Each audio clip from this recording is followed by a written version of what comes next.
తెలంగాణ ప్రభుత్వానికి సింగరేణి యాజమాన్యానికి నెల రోజుల సమయం ఇస్తున్న ఈలోగా నెలకు 2 మెడికల్ బోర్డులు ఏ రోజు నిర్వహిస్తారో ప్రకటించాలి.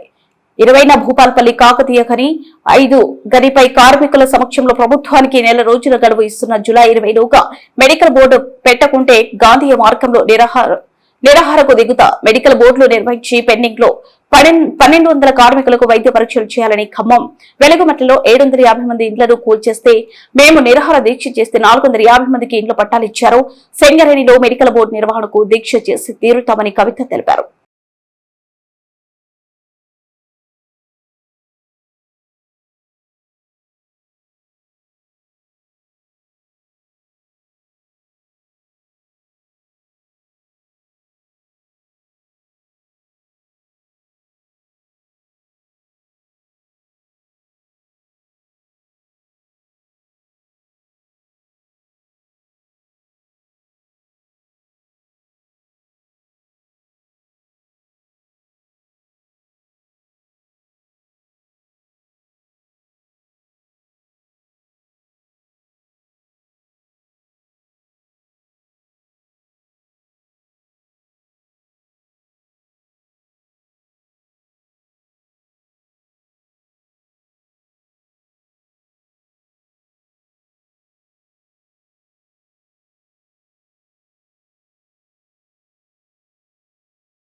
కూడా నిన్న మాట్లాడుకుని ఒక నిర్ణయం తీసుకోవడం జరిగింది.